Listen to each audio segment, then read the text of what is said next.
Shalom, shalom. Welcome to Beth Ariel Messianic Congregation. Shalom, shalom. Bienvenue à l'église Beth Ariel, l'église messianique. Je ne sais pas si vous écoutez les nouvelles récemment, mais ce matin, il y a beaucoup de tensions dans le Moyen-Orient. J'écoutais ce matin qu'il y avait 42 000 Palestiniens dans la frontière de Gaza. C'est comme s'il y avait une guerre qui se préparait entre Hamas et Israël. Mais nous savons que Dieu a sa main là-dessus. Il n'y aura jamais la paix dans cette région avant que Dieu accomplisse ses promesses là-bas au complet. Donc, on voit que les prophéties de Jésus qui nous a dit qu'est-ce qui va amener la fin des temps. Ézéchiel 37 nous montre comment Israël est venu à sa renaissance en ayant un pays en 1948, et on voit dans les textes de Zacharie l'importance de Jérusalem aux yeux de Dieu. Et on va aller voir aussi Ézéchiel 40 et aussi les chapitres 38 et 39 qui parlent de Magog et Magog et tous les temps de la tribulation et tout ça. Donc c'est important aujourd'hui de regarder le livre de Jacques. Le 9 avril, il y aura quelque chose qui est mentionné dans le bulletin. Je crois que c'est Simon, si j'ai bien compris, qui va enseigner. À regarder dans vos bulletins pour être certain. J'ai manqué un peu la phrase qu'il vient de dire. On va finir le chapitre 2 de Jacques et on va entamer le chapitre 3 de Jacques aujourd'hui. On voit vraiment deux parallèles, deux conflits entre deux mondes, entre le monde des réalités qui est comme venant d'en haut et sur cette terre terrestre. Jacques nous parle de la sagesse d'en haut, qu'il dit être pure, paisible, pacifique, modérée et conciliante. Alors que sur terre, quand nous sommes pas avec Dieu, il dit les mots terrestres, charnels et même diaboliques. Donc on voit, il parle aussi de la langue qui nous montre que la langue peut être nourrie du feu de l'enfer. Par la langue, nous pouvons maudire, faire mal à des gens, même détruire. Donc, il nous parle vraiment de la langue aujourd'hui. C'est ce que Jésus a dit lorsqu'il a parlé à Paul. Il a dit à Paul, tu vas faire que les gens vont passer des ténèbres à la lumière, du monde de Satan au monde de Dieu. Donc, on voit qu'il n'y a pas de zone grise dans la parole par rapport à... On est soit dans un, soit dans l'autre. C'est ce que Jésus a enseigné. Dans la vie, on s'en rend peut-être pas toujours compte, mais il y a seulement deux possibilités. Dans ce qu'on fait, ça peut être bien ou ça peut être mal. Il n'y a pas de zone grise entre les deux. Parce que souvent, on oublie qui nous sommes et où est-ce que nous sommes, et c'est là que les problèmes commencent. On oublie pourquoi nous avons été choisis. Cette section ressemble quand on voit des façons de lire ou de voir dans la noirceur qui montrent des réalités que peut-être on ne verra pas autrement. Les militaires se servent de deux genres de façons de lire dans la nuit. Il y a ce qu'on appelle l'imagerie augmentée, donc on voit des choses qu'on ne pourrait pas voir s'il n'y a pas de lumière normalement, mais ça agrandit les choses devant nous et ça nous montre où on peut prendre refuge, où on peut se cacher quand on est dans l'armée. Et il y a aussi l'imagerie thermale, où est-ce qu'on voit la chaleur. Vous avez déjà vu ça, on peut savoir où il y a des gens dans des buildings par rapport à la chaleur qu'ils dégagent. Donc, c'est la même chose que dans notre vie. Parfois, dans notre vie, on laisse des choses aller que si on ne voit pas voir Dieu qui est la lumière, si on ne regarde pas dans la parole, on ne voit pas ces choses-là. Mais en s'approchant de Dieu, nous allons voir dans notre vie comment sont les choses réelles. Donc, On a parlé déjà des œuvres et on va parler aujourd'hui des œuvres en relation avec les mots. Quels sont les mots que nous employons et quel fruit va sortir de nos vies? C'est ce que Jésus a dit dans Jean 15. Ce n'est pas vous qui m'avez choisi, mais moi, je vous ai choisi et je vous ai établi afin que vous alliez et que vous portiez du fruit. Donc, dans le fond aussi, le texte de Galates 5 nous montre quel est le fruit de l'esprit qui se sépare en plusieurs choses, l'amour, la paix, etc. Et on voit que Galates nous dit aussi, comme dans ce texte de Jacques, qu'il y a des mots, il y a des choses qui sont le fruit de la chair. Donc, on va regarder, premièrement, on va résumer le chapitre 2 qu'on a vu la semaine dernière, la section qui parle des fruits et des actions du croyant. Et on va voir qu'il y a un grand emphase que le Seigneur met sur les actions que nous posons dans la vie de tous les jours. Jacques 2, 21 à 23, il dit, qu'est-ce que profite à quelqu'un s'il dit qu'il a la foi, mais il n'a pas les actions qui vont avec? C'est toujours à travers la foi qu'on peut plaire à Dieu. Le fruit qui vient de la chair ne peut pas plaire à Dieu. Donc, il demande à ce moment-là si les fruits qui sortent de vous ne sont pas des fruits produits par Dieu. On peut se demander est-ce que la personne est réellement sauvée ou non. Et c'est le point ici qu'il veut apporter dans ce texte-là, parce qu'il va y avoir des gens qui disaient que leur vie démontrait finalement le contraire, mais eux se disaient corrects avec Dieu. C'est probablement ce que Jacques veut dénoncer ici. Donc, on devrait voir dans la croissance de la personne des choses évidentes qui viendraient prouver que la personne a vraiment compris qu'elle est vraiment un enfant de Dieu. Et c'est ce qu'on va voir dans le texte qu'on parlait de Jacques 2, 21 à 23, qui parle de la foi d'Abraham. Et qu'est-ce que ça produit comme action? Abraham, notre père, ne fut-il pas justifié par les œuvres lorsqu'il a pris son fils Isaac sur l'autel? Tu vois que la foi agissait avec ses œuvres, et que par les œuvres, la foi fut rendue parfaite. Ainsi s'accomplit ce que dit l'Écriture. Abraham crut à Dieu, et cela lui fut imputé à justice, et il fut appelé ami de Dieu. L'ami de Dieu, c'est quelque chose. Donc on voit que le salut d'Abraham a été accompli par ses actions. Comme une prophétie, lorsqu'on a demandé où est-ce que Jésus était pour naître, c'était prophétisé que c'était que Michée a dit que c'était à Ephrata, à Bethléem, qui était pour arriver. Donc, un peu de la même façon, ce test, cette épreuve qu'Abraham a dû vivre était l'exemple parfait qui fait que c'est lui qui est appelé le père de la foi. Jacques en parle parce que s'il en parle, ça devait être une des choses les plus difficiles dans la vie d'Abraham. Et c'est arrivé aussi vers la fin de la vie d'Abraham. Et ça va nous démontrer où était rendu Abraham dans sa foi. Ça a été donné 10 ans après le fait que sa foi a été comptée à lui comme justice. 10 ans après qu'il a confessé Dieu, on voit qu'il a continué encore et encore à porter des fruits. Ça n'a pas arrêté. Il n'y a pas de limite d'âge pour porter des fruits. C'est intéressant. Et quelle était cette épreuve exactement?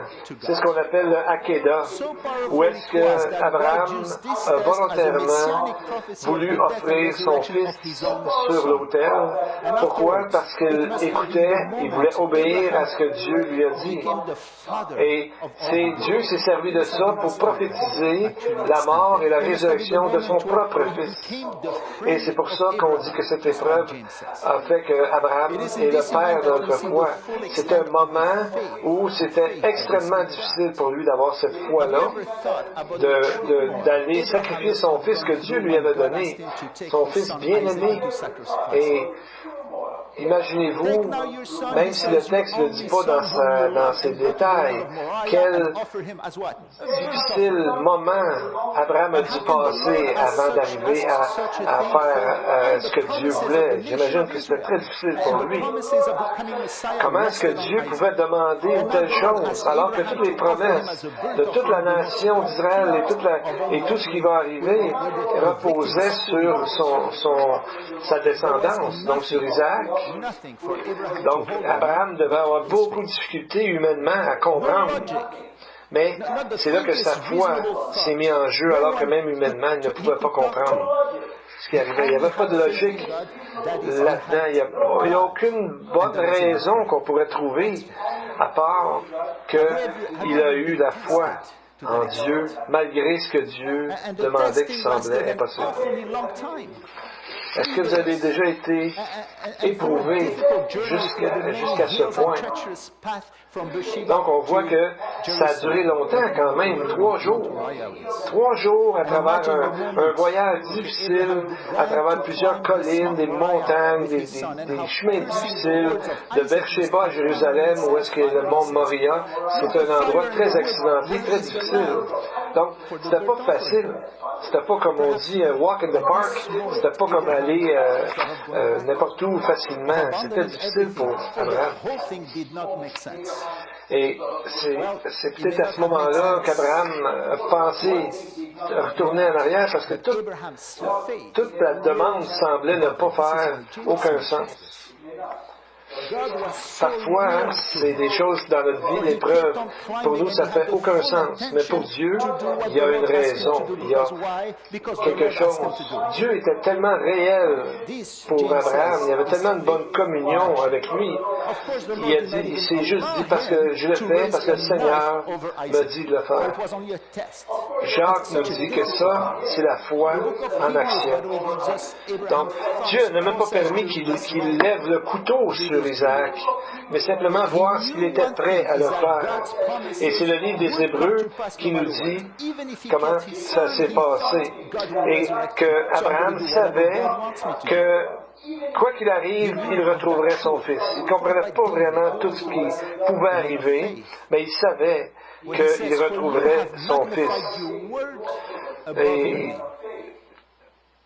parce qu'il savait que Dieu avait promis que sur Isaac reposait la promesse. Donc il savait qu'il le reverrait, mais il ne savait pas comment exactement. Et c'est là qu'on voit qu'à partir de la foi, c'est là que les vrais fruits sont produits. Donc c'était un test que ça a été demandé à Abraham pour prophétiser ce que Dieu ferait avec son propre Fils pour nous sauver. Donc on voit que c'est comme ça que la foi d'Abraham a été accomplie. Et pas longtemps après, il est mort, donc il est allé avec le Seigneur. Donc, c'est là qu'on voit que c'est par les actions qu'on peut voir qu'il y a une foi derrière. 1 Timothée 3,16 nous dit « Sans contredit, le mystère de la piété est grand. Celui qui a été manifesté en chair, justifié, ou le mot confirmé par l'Esprit, vu les anges, prêché aux gentils, cru dans le monde entier et élevé dans la gloire. » Donc, comment Jésus a été justifié ou confirmé dans l'Esprit. Jésus n'avait rien à confirmer ou à prouver parce que nous savons qu'il était sans péché. Mais il a accepté d'aller sur la croix avec de grandes souffrances et à aller jusqu'à mourir pour nous. Et c'est comme ça qu'il a été confirmé comme suprême exemple de la foi mise en action, un exemple impossible à dépasser, qui est l'amour de Christ pour nous, qui s'est démontré à la croix. Donc, tout ce chapitre 2, Jacques nous demande comment nos actions peuvent accomplir, peuvent remplir, peuvent prouver notre salut. Donc, est-ce qu'on a fait nous-mêmes les changements nécessaires pour que notre foi puisse s'appliquer dans notre vie? Et c'est là qu'on entre dans le prochain chapitre, au chapitre 3, où est-ce qu'on voit que Jacques va nous parler des mots qui sortent de notre bouche. Donc, les mots et les œuvres. Nous allons voir que dans l'action, dans les mots, dans ce qui sort de nous, c'est là que nous pouvons voir s'il y a la foi derrière ou quelle est la force présente derrière ce que nous disons.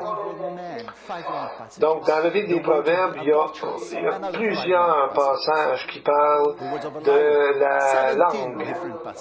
On parle aussi de l'homme méchant ou de l'insensé, souvent dans 5 longs passages. Les mots de l'adultère, de la femme adultère, on en parle dans 5 longs passages aussi. Et les mots des menteurs dans 17 différents passages à travers les Proverbes. Mais Jacques va encore plus loin pour nous démontrer la provenance des mots qui sortent de notre bouche parfois. Jacques 3, versets 1 et 2. Mes frères, qu'il n'y ait pas parmi vous un grand nombre de personnes qui se mettent à enseigner, car vous savez que nous serons jugés plus sévèrement. Nous bronchons tous de plusieurs manières. Si quelqu'un ne bronche pas en parole, c'est un homme parfait, capable de tenir tout son corps en bride. Donc Jacques commence en parlant aux enseignants, puis c'est un choix évident parce que c'est ceux-là qui sont responsables d'apporter la parole de Dieu aux églises, aux assemblées que nous voyons dans la parole et maintenant aussi. Donc, ils sont particulièrement vulnérables parce qu'ils ils déclarent la parole de Dieu en public. Alors, ils vont être jugés plus sévèrement. C'est le mot méga en grec. Plus sévèrement, plus intensément, plus sévèrement qu'une autre personne. Parce qu'ils sont publiquement responsables de ce qu'ils disent au nom de Dieu. Et vous savez, ça prend beaucoup d'heures de préparation avant de s'asseoir et d'enseigner. Jacques dit, nous bronchons tous, ou nous tombons tous, nous péchons tous de plusieurs manières. Donc, on ne veut pas faire ça pendant qu'on parle de Dieu, qui est l'être suprême de qui nous voulons glorifier. Donc, je pense que derrière un sermon, il doit y avoir au moins 25 à 40 heures, dépendant du sujet, de préparation. Mais je crois que 25 heures est un strict minimum, je pense. Parce qu'il dit, si quelqu'un ne tombe pas en parole, ne bronche pas en parole, ça veut dire qu'il est capable aussi de tenir son corps, qu'il est en bride. Il est capable d'être, justement, c'est un homme mature, accompli, et qui est capable de pouvoir être un bon exemple pour le Seigneur. Parce que il a dit, si quelqu'un ne bronche pas en parole, c'est un homme parfait, capable de tenir tout son corps en bride. C'est ce que les textes d'1 Timothée 3 et dans Tite, les textes qui nous parlent des anciens, nous déclarent qu'ils doivent être vraiment avant d'être un enseignant. Mais pas tout le monde qui ont le don d'enseigner ou la possibilité d'enseigner, mais tout le monde peut enseigner ce qu'il a appris. Parce que tous les croyants sont, dans un sens, tous des enseignants. Nous sommes tous des enseignants quand nous présentons la parole de Dieu à d'autres, quand nous expliquons la voie du salut, la manière d'être sauvé. Et c'est ce que Jacques nous dit. Comment es-tu préparé? Comment te prépares-tu? Parce qu'il va y avoir un jugement plus sévère. Pourquoi Jacques en parle? C'est qu'il sait aussi que, comme dit souvent la parole, de faire attention aux faux enseignants, aux faux docteurs. Et c'est pour ça que Jacques dit, regardez à leur vie, voir s'ils sont aptes, selon le Seigneur, à enseigner. N'oubliez pas que assemblée. C'était une des premières dans la Bible que nous voyons dans l'Église de Jérusalem au début. Et il y a peut-être des gens qui sont devenus, qui ont été sauvés, tout d'un coup sont devenus, on pourrait dire, des théologiens instantanés. Et imaginez-vous, il y avait plusieurs traditions dans le judaïsme, il y avait plusieurs cultures qui arrivaient là, et il y a des gens qui se sont mis à vouloir emmener une fausse doctrine dans le fond, et il y avait aussi le parti des pharisiens qui était là, il y avait des scribes, il y avait des pharisiens, il y avait des sadducéens aussi, donc ils sont arrivés dans l'assemblée, la nouvelle église de Jérusalem, avec leur tradition, avec leur culture, et avec leurs croyances personnelles. Et c'est pour ça qu'ils sont venus puis ils ont dit qu'il faudrait que ces gens-là qui ont cru maintenant soient circoncis. Et c'est pour ça qu'il y a eu le concile de Jérusalem qu'on voit dans Acte 15. Et Jacques leur a dit qu'on n'a pas à être circoncis pour être sauvés. Donc, et nous savons que les Juifs aiment argumenter. Donc, imaginez-vous que chacun dans la nouvelle congrégation avait quelque chose à dire. Moi, je remarque ça, c'est quand un Juif vient à croire et qui vient à l'Église ou qui me rencontre ailleurs, il me parle et ils vont me dire, mais tu sais, dans le sermon, il y a telle chose que j'ai pas aimé, telle chose tu aurais dû dire autrement, etc., parce qu'on est comme ça. On a été habitués, on a été enseignés à poser des questions et à se demander pourquoi on croit telle chose. Donc c'est normal. Mais même le Seigneur invite les gens à... Souvent, il a dit à Israël, par exemple, venez, débattons ensemble, dit le Seigneur. Parlons ensemble pour arriver à raisonner. Donc, on voit qu'il les défie, il les invite à venir discuter avec lui, à l'intérieur de certaines limites. Bien sûr, on peut discuter avec Dieu. Des fois, on n'est pas d'accord, on peut poser la question, mais à la fin, c'est la foi qui prévaut. Dieu a dit dans Ésaïe 41, « Plaidez votre cause, produisez vos moyens de défense, dit le roi de Jacob. » Le mot hébreu pour prier, c'est le mot tefila, et qui vient d'une racine d'un verbe palal, qui veut dire d'intervenir, de s'interposer. Il y a un autre mot, palil, qui veut dire d'estimer, de considérer les choses. Il y a le mot palila, qui veut dire le travail d'un juge, de trancher entre le bien et le mal. Et il y a le mot palilia, qui veut dire de raisonner, de débattre pour arriver à une conclusion.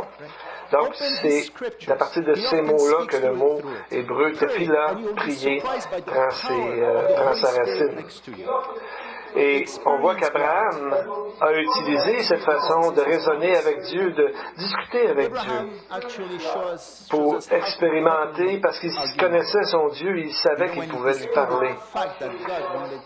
Il nous a montré, quand il a argumenté avec Dieu dans Genèse 18, pour ne pas détruire son neveu Lot. Parce que Dieu voulait détruire Sodome et Gomorrhe. Donc il commence, verset 25, chapitre 18, il dit à Dieu, « Faire mourir le juste avec le méchant, en sorte qu'il en soit du juste comme du méchant. Loin de toi cette manière d'agir, loin de toi. Celui qui juge toute la terre n'exercera-t-il pas la justice? » Donc, premièrement, il reconnaît l'autorité de Dieu en toutes choses. Et il rappelle à Dieu sa justice parfaite et il lui dit, commence à débattre en disant, Dieu, si je trouvais 50 justes, là, te connaissant Dieu comme tu es, tu ne détruiras pas la ville. Et on voit qu'il savait probablement qu'il n'y avait pas 50 justes à Sodome. Et on voit qu'il descend à 40, à 30, à 20, même à 10. Comme ça, son neveu Lot et sa famille ont pu être sauvés. Et on voit que Dieu n'a pas pris offense que Abraham commence à argumenter avec lui, parce qu'Abraham le faisait avec respect, connaissant son Dieu. Et on voit que Dieu écouté patiemment. Il a répondu une réponse pleine de grâce et il a aussi donné la façon de faire à Abraham aussi. Donc on voit qu'il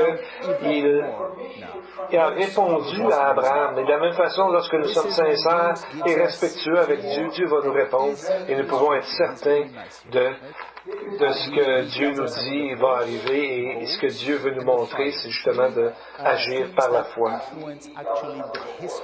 Jacques va nous donner 3 exemples pour clairement nous montrer un enseignement. Il nous parle du cheval, du navire et du feu. Les historiens disent que les civilisations ont grandi et ont disparu sur le dos d'un cheval. Pourquoi? Parce que avant la locomotive à vapeur qui est apparue dans les années 1800, la seule façon, c'était à dos de cheval pour découvrir le pays, etc. Il nous parle aussi d'un bateau. Un bateau, ça a permis à l'homme de voyager des grandes distances. Et le feu, qui a joué un rôle majeur dans l'histoire, mais ces choses-là peuvent être des ennemis ou peuvent être amis selon la façon dont nous l'utilisons. Lisons les versets 3 à 5. Si nous mettons le mort dans la bouche des chevaux pour qu'ils nous obéissent, nous dirigeons aussi leur corps tout entier. Voici, même les navires qui sont si grands et que poussent des vents impétueux sont dirigés par un très petit gouvernail au gré du pilote. De même, la langue est un petit membre et elle se vante de grandes choses. Voici comme un petit feu peut embraser une grande forêt. Donc, on voit que, premièrement, pour le cheval, c'est un animal puissant et endurant, mais il a été dompté par l'homme et ça a permis justement à l'homme de découvrir de grandes choses. Et ce qui est extraordinaire, et on voit la main de Dieu, c'est qu'il y a comme un espace entre la bouche du cheval et un endroit où on peut mettre le mort. Il y a un espace comme exprès pour là. Cette partie-là est extrêmement sensible. C'est pour ça que le mort peut faire un effet sur le cheval pour qu'il obéisse. Et cet endroit-là est fait pour que le cheval puisse distinguer entre ce qui est bon, par exemple la paille et d'autres choses à manger, et ce qui n'est pas bon pour lui. Donc, ça lui permet de voir la différence et d'arrêter. Et le fait de mettre le mort exactement dans cet endroit a permis à l'homme de pouvoir dompter le cheval et de l'amener justement à être un animal domestique et à découvrir des pays, etc. Donc, de la même façon,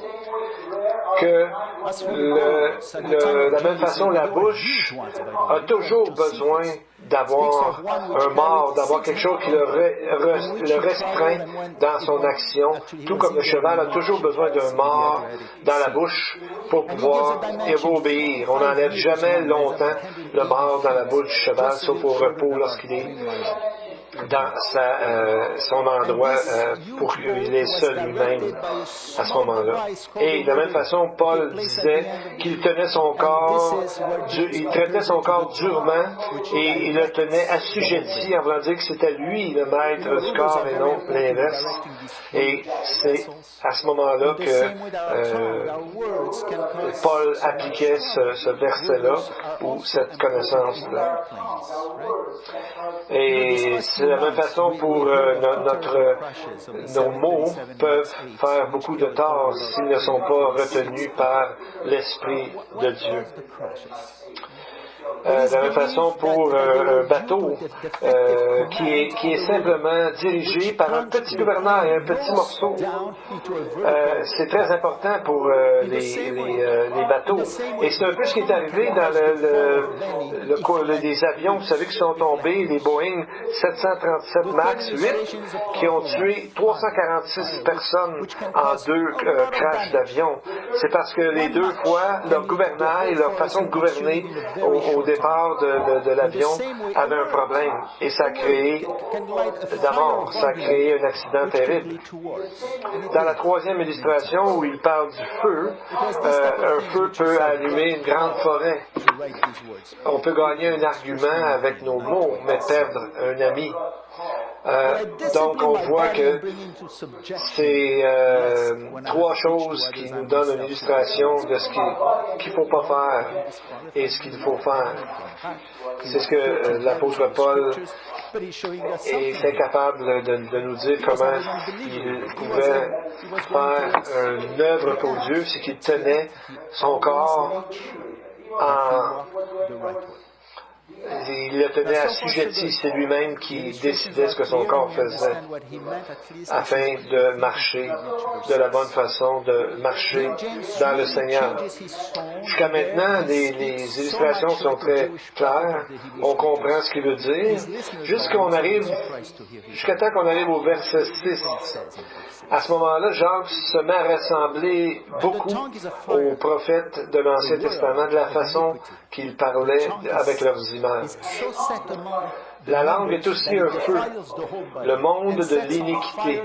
La langue est placée parmi nos membres, souillant tout le corps et enflammant le cours de la vie, étant elle-même enflammée par la géhenne. Donc, il nous parle de la langue comme étant un feu, un monde de l'iniquité, de l'injustice et du péché, parce que c'est à travers les mots que nous déclarons et que nous proclamons autour de nous que ça peut mettre le feu. Et en grec, c'est le mot, la roue ou le cycle de la vie, mais c'est vraiment le mot roue. Et il ajoute en plus que cette roue elle-même est enflammée par la géhenne, par l'enfer. La géhenne fait référence souvent dans la parole de Dieu à la vallée des fils de Hinnom. La Gehenna vient de ce mot-là, des fils de Hinnom, qui est situé dans le sud de Jérusalem. C'est un endroit où, comme on mettait les poubelles, on mettait tout ce qui était pas bon à cet endroit-là, et ça devenait une image pour les Juifs du temps pour décrire l'enfer, décrire l'endroit où les gens sont loin de Dieu. Et Jacques se sert de cette illustration pour puissamment nous montrer le danger et la grande influence de la langue. On dirait que Jacques avait en tête la vision d'Ézéchiel et qu'il y avait des roues en feu. Mais les roues d'Ézéchiel, de la vision d'Ézéchiel au chapitre 1 et ailleurs, c'était des roues qui venaient de la terre, qui s'en allaient vers le ciel. Mais là, l'image que Jacques nous donne ici, c'est comme si la roue va de l'enfer vers la terre. Donc on voit que l'image d'Ézéchiel était une image des roues de feu qui amenaient vers le trône de Dieu. En hébreu, le mot roue est ophan. Et cette prière est appelée la ophanim. La prière du matin, Ophanim, qui vient de ce temps-là et qui existe encore aujourd'hui. Et cette prière vient du livre d'Ézéchiel chapitre 1 et qui mentionne les roues et qui ont dit qu'ils récitent cette prière-là souvent avant le schéma Israël. Vous savez, écoute Israël, l'Éternel, ton Dieu, est un seul Dieu. Parce que c'est important parce que la parole, les mots, la langue peut nous amener vers le ciel ou peut nous amener vers l'enfer. Et d'où est notre source? Avec quelle source sont nos mots finalement? Sur une note plus positive, vous savez quand on va en bas, on sert des bagels. Vous êtes-vous déjà demandé comment ça se fait que c'est fait de cette façon-là, comme une roue? Le bagel a été amené à Montréal par un immigrant juif de la Pologne, et les historiens nous disent qu'au tout début, ça avait été amené souvent dans les funérailles. Durant les funérailles, on amenait prenait ce pain-là et ça représentait, vu que c'est un cercle, ça représentait le cercle de la vie ou la roue de la vie. Donc, quand vous allez manger un bagel, rappelez-vous que ça vient de cette idée et de cette idée-là. Et on dit que Montréal est la capitale du bagel et que ça, on trouve les meilleurs bagels au monde. Si quelqu'un vous dit autrement, ne croyez pas, c'est pas vrai, c'est à Montréal qui sont les meilleurs. On va aller voir maintenant l'argument de Jacques qui continue. Il dépeint un portrait qui nous dit, dans le fond, il n'y a aucun espoir, mais ensuite, il nous emmène la réponse qui est l'espoir. Comme dans Malachie, au début, c'est toutes des malédictions, etc. Et tout à coup, ça change et Dieu nous donne des promesses. Donc, c'est pour ça qu'il nous dit, la langue, aucun homme ne peut la dompter. C'est un mal qu'on ne peut réprimer. Elle est pleine de venin mortel. On peut penser à Jonas et le poisson. C'est plus facile à Dieu de faire au poisson quelque chose que Jonas d'obéir ou d'écouter. On peut penser à Balaam et son âne. C'était plus facile, l'âne écoutait plus facilement Dieu que Balaam qui ne voyait pas où était Dieu du tout. Et on peut parler aussi d'un autre côté, du côté positif, c'est qu'on voit que Jésus, il a demandé à s'asseoir sur le petit de l'ânesse, qui n'a jamais eu une personne s'asseoir dessus, et on sait que le petit de l'ânesse n'a pas bronché, n'a rien fait, parce que c'était le Messie lui-même qui entrait à Jérusalem sur son dos. Pardon.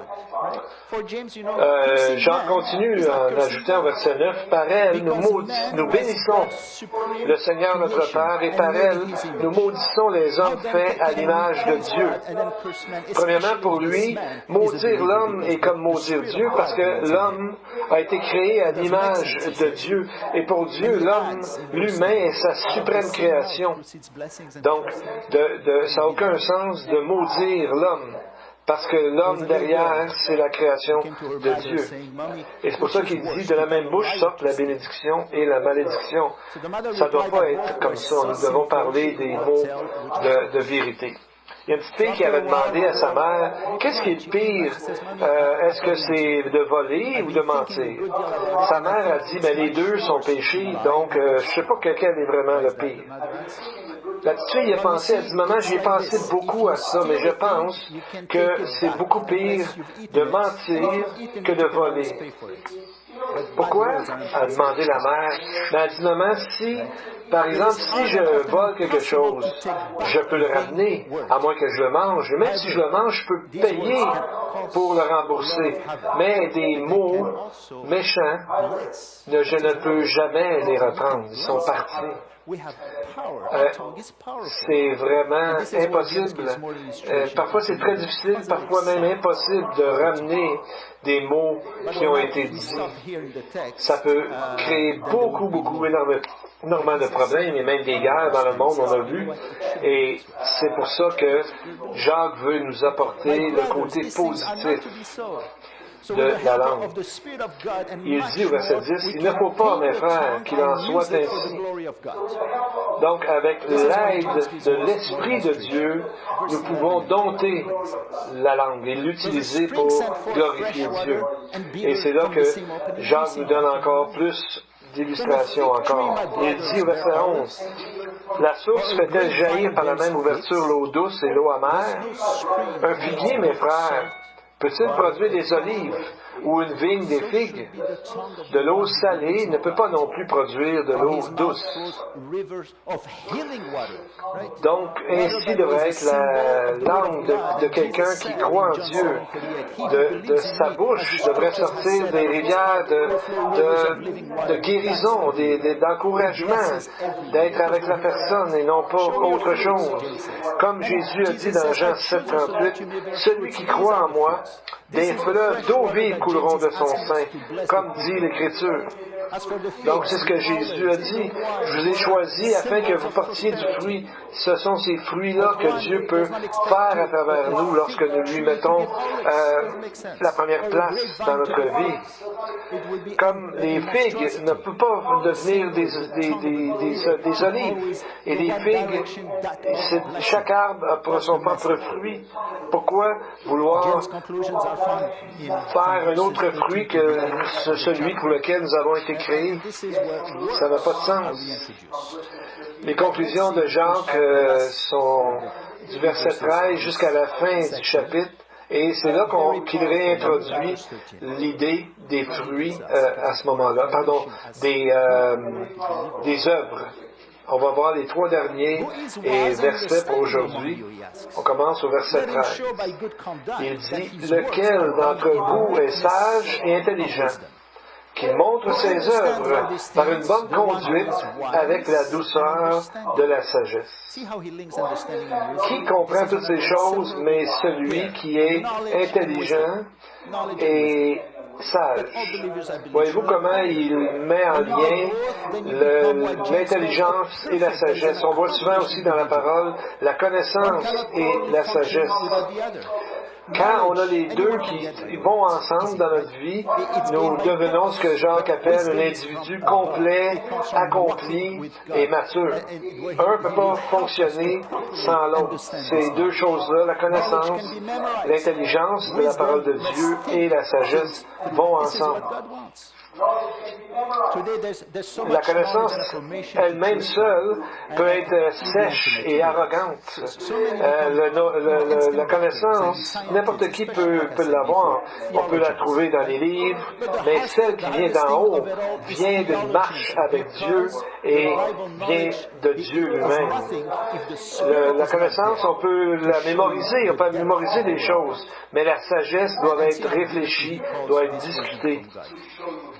Et on voit la profondeur de la parole de Dieu, qu'il dit que la sagesse vient d'en haut, et il appelle ça la douceur de la sagesse. Exactement comme notre Messie, comme Jésus. Jésus, on dit qu'il croissait en stature et en sagesse et en grâce devant Dieu et devant les hommes. Luc 2, 52. Donc on voit que Jésus, c'était pas quelqu'un d'offensif, qui dérangeait les gens à part de par sa doctrine, mais comme personne, il était vrai, noble et juste avec tous les hommes, avec respect, gentillesse et douceur, et on pourrait accumuler, parce que Jésus avait toutes les qualités, et c'est pas pour rien qu'il le suivait partout. Donc on voit que Jésus, même s'il se conformait aux traditions de son temps, celles qui n'étaient pas contre la parole de Dieu, on voit qu'il gardait une séparation spirituelle avec les gens, mais il était au milieu d'eux comme n'importe quel homme finalement, à part qu'il était dans sa doctrine et tout ça parfait, mais on voit son attitude générale, comment elle était, et c'est ce que nous devons être aussi dans le monde. Et on dit que Jésus, en lui, était le mystère dans lequel sont cachés tous les trésors de la sagesse et de la science. Les mots bonne conduite, ou encore on pourrait dire une manière d'agir, vient d'un mot en hébreu qui est tshuva, qui veut dire de se tourner de bord, de tourner même à l'envers, mais de côté positif. Ça veut dire dans le fond de retourner à Dieu. C'est comme si Jacques disait que ta repentance se voit dans tes actions.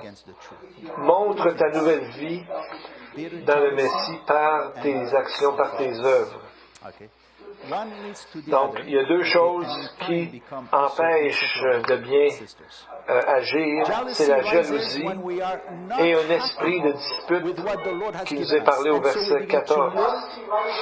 La jalousie arrive lorsque nous ne sommes pas contents avec ce que Dieu nous donne et on commence à regarder ce que le voisin a. Et à ce moment-là vient que notre voisin devient moins important comme personne et on le respecte moins et on devient égoïste et on ne cherche que sa satisfaction personnelle au lieu d'aimer l'autre. La jalousie, c'est comme quand l'arbre fruitier qui fait des figues voudrait avoir des olives, en se disant, oh, les olives, ça a l'air plus beau, plus gros, meilleur pour la santé, ou je sais pas quoi, mais il commence à se comparer à l'autre, alors que les deux sont bons pour la santé et ont été créés par Dieu pour un but particulier. Chacun est différent. Donc la jalousie et l'ambition personnelle à tout prix va contre la loi de Dieu qui nous dit d'aimer notre prochain comme nous-mêmes. Donc, qu'est-ce que nous dit Jacques au verset 15? Que cette sagesse n'est pas celle qui vient d'en haut, mais elle est quoi? Terrestre, charnelle, diabolique. Voici les trois ennemis que nous avons tous les jours à nous battre contre, tous les jours de notre vie. Premièrement, il y a des choses qui viennent de ce monde. Ce monde, c'est ce qui appartient à ce système dans ce monde qui est contre Dieu. On commence à réaliser qu'il y a deux réalités parallèles. Celle d'en haut, qui est une façon de l'Ancien Testament de dire ça vient du ciel, et celle qui vient de la terre. Et ensuite, deuxièmement, il nous dit qu'elle est charnelle. Ça, c'est la chair. Le mot grec, c'est psychikos, qui veut dire quelqu'un qui est naturel, non spirituel, comme l'homme spirituel qui ne reçoit pas les choses de Dieu. C'est le corps naturel qui est contraire au corps spirituel que nous allons avoir et que nous avons déjà, dans un sens, par l'esprit en nous. Et la troisième, c'est diabolique. C'est ce qui vient des êtres diaboliques, des démons. Donc, on voit que notre côté charnel est toujours attiré entre aller vers Dieu et aller vers le mal. Nous sommes toujours tirés entre les deux et nous avons à combattre tous les jours. Et c'est pourquoi que notre identité est en Jésus et il est reconnu par ses actions, par ses œuvres. Et un croyant doit porter des fruits pour le Seigneur. C'est vrai que parfois on tombe, mais il devrait avoir dans la vie générale de la personne une croissance consistante, réelle, qui se passe. Donc on voit tout comme le mort pour un cheval peut aider à diriger le cheval, tout comme le gouvernail doit aller vers la bonne destination. Et je vais terminer avec cette illustration. Le 21 mai 1941, il y avait un bateau insubmersible qui ne pouvait pas couler, selon eux, allemand, qui s'appelait le Bismarck, qui a été vu dans l'Atlantique Nord. Immédiatement, des avions et des bateaux de la Navy britannique royale sont allés vers là-bas. Et le Bismarck s'en allait vers les côtes de la France où les Allemands étaient en pouvoir à ce moment-là, qui avaient conquis la France. Et donc, il s'en allait le bateau pour être au-delà des attaques possibles. Mais tout à coup, on a vu que le bateau s'est mis à revenir vers eux, vers les Anglais qui étaient là, au lieu d'aller vers l'endroit pas dangereux. Et ça s'est mis à zigzaguer. Pourquoi? Parce que son gouvernail avait été touché. Ils ne pouvaient plus diriger comme il faut le bateau, et c'est ce qui fait qu'ils sont revenus. Et seulement 115 ont survécu sur les 2100 matelots qu'il y avait à bord. De la même façon, notre bouche, nos mots, nos actions doivent démontrer notre vie avec le Seigneur. Prions maintenant. Guiding us daily to make wise decisions. You are our comforter in sorrow, pain and distress. We praise you for drawing near to us when we draw near to you. And Heavenly Father, perhaps there are those who are here, who are listening, who need to hear you, who need their questions to be answered, who need to feel, to see your presence. Lord, I pray that your Ruach HaKodesh will come and very mightily upon each one of them, Lord, and manifest yourself unto them, Lord. And we praise you with our whole heart. We praise you. You are the Messiah, the soon King to come. And to the congregation, the Lord bless you and keep you. The Lord makes his face shine upon you and be gracious to you. The Lord lift up his countenance upon you and give you peace. In Yeshua's name, amen, amen. May the Lord bless you all.